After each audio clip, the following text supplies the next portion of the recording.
mengenai kemunculan sosok Presiden Soekarno, termasuk kemunculan sosok beliau di Istana Garuda, di IKN setelah patungnya berdiri di sana. Assalamualaikum warahmatullahi wabarakatuh. Salam sejahtera, salam rahayu untuk panjenengan semua. Sedulur, tidak sedikit para ahli spiritual dan juga para ahli ilmu supranatural di Nusantara yang meyakini bahwa Presiden Soekarno itu masih hidup.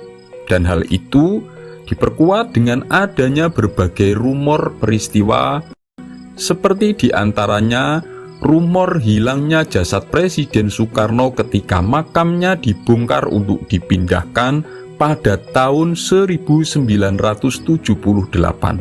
Lalu juga beredarnya rumor bahwa Presiden Soekarno yang masih hidup dan bersembunyi di daerah Lampung, dan juga rumor beredarnya pengakuan dari beberapa orang bahwa Presiden Soekarno itu masih hidup dan beliau berada di negara Belanda.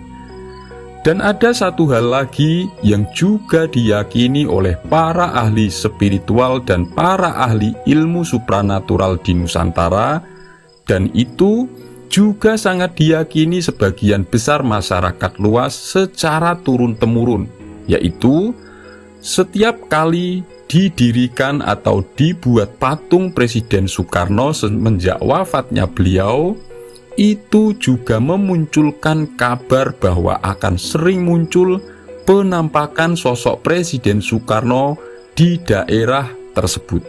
Termasuk juga setelah berdirinya patung Presiden Soekarno yang dibangun di IKN di dekat Istana Garuda, tepatnya di Taman Kusuma Bangsa di ibu kota negara baru Nusantara, yaitu di Kalimantan. Nah, lantas apakah rumor munculnya sosok Presiden Soekarno yang bahkan dianggap masih hidup hingga sekarang itu layakkah untuk dipercaya? Lalu bagaimanakah sudut pandang secara spiritual mengenai kemunculan sosok Presiden Soekarno, termasuk kemunculan sosok beliau di Istana Garuda, di IKN setelah patungnya berdiri di sana? Nah, dalam sudut pandang spiritual, itu ada 6 hal penting untuk diketahui yang berkaitan dengan kemunculan sosok Presiden Soekarno semenjak wafatnya hingga sekarang. Sebelum membahas 6 hal tersebut, monggo silahkan tulis komen apapun hajat dan doa panjenengan. Dan bagi sedulur yang muslim, marilah sempatkan menulis komen sholawat agar hajat dan doa kita semua terkabul. Pertama, yaitu sosok Presiden Soekarno itu bisa muncul untuk membimbing bangsa Indonesia ini, karena beliau adalah leluhur bangsa, beliau adalah pahlawan, dan beliau adalah pejuang kemerdekaan.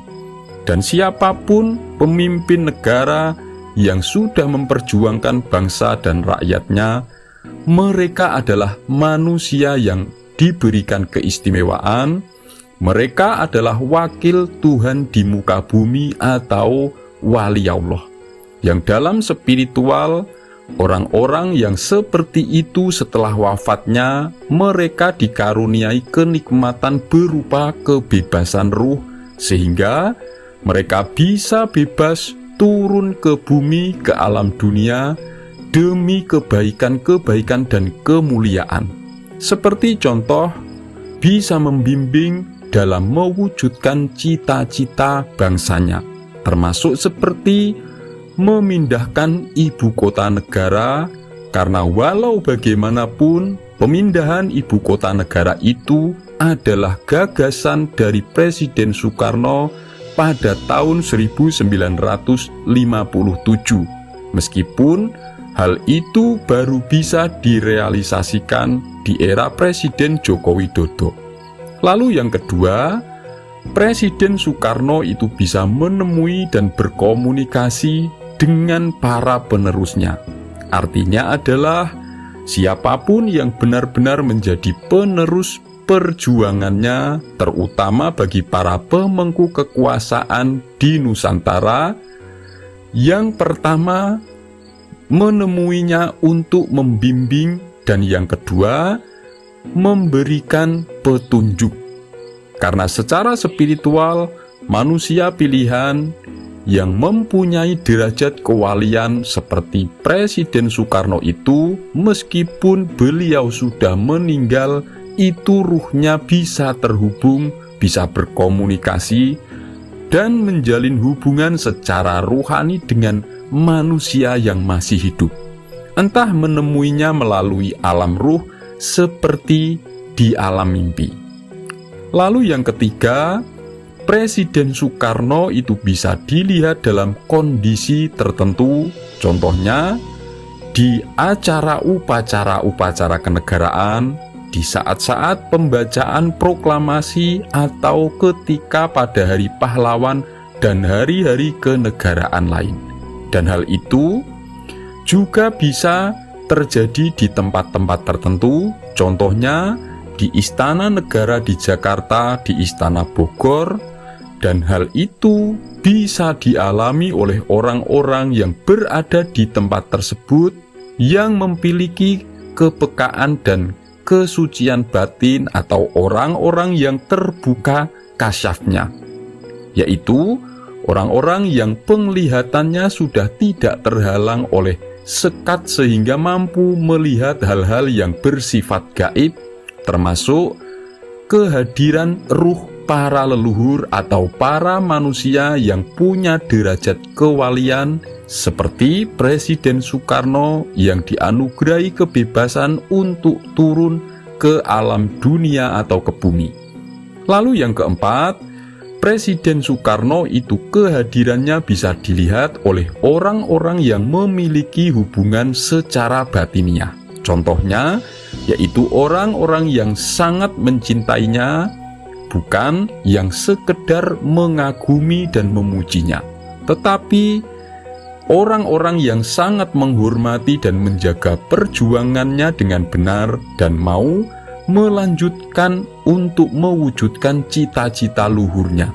Itu adalah orang-orang yang benar-benar terhubung secara batin. Dan orang-orang seperti itulah yang bisa melihat dan merasakan kehadiran Presiden Soekarno secara batin juga. Yang kelima, Presiden Soekarno itu bisa bertemu dan dilihat oleh orang-orang yang memiliki hubungan secara rohani. Di antaranya adalah yang pertama, orang yang selalu mendoakan arwah beliau. Ini yang sering disebut orang yang sambung atmo dalam Jawanya, atau orang yang sambung ruhani dalam bahasa spiritual secara umum. Dan yang kedua, yaitu orang-orang yang di alam ruh, dulunya mereka pernah menjalin hubungan secara ruh di alam ruh, dan dia terlahir kembali ke dunia, atau yang sering disebut reinkarnasi. Jadi bisa diartikan, orang-orang yang di masa hidupnya sekarang bisa melihat kemunculan dan kehadiran Presiden Soekarno itu adalah pertanda bahwa mereka pernah bertemu di alam ruh sebelumnya. Karena salah satu keistimewaan orang yang memiliki derajat kewalian seperti Presiden Soekarno adalah bisa berhubungan dengan orang-orang yang masih hidup secara rohani, sehingga bisa melihat dan bertemu, meskipun ada yang hanya bisa melalui alam mimpi saja.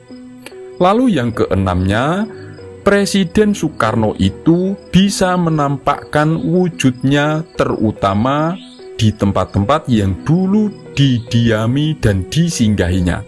Seperti contoh, di Istana Negara di Jakarta, di Istana Bogor, bahkan juga di tempat-tempat yang pernah beliau cita-citakan untuk dibangun ketika masih hidup. Seperti contoh, di ibu kota negara yang baru atau di IKN. Dan yang mewujudkan sosok kemunculan tersebut itu ada dua. Yang pertama, yaitu dari kekuatan anasir-anasir yang menjadi bagian jasadnya ketika masih hidup. Dan yang keduanya, yaitu dari kekuatan bangsa jin yang menirukan wujud dari Presiden Soekarno. Semoga ini bermanfaat. Wassalamualaikum warahmatullahi wabarakatuh.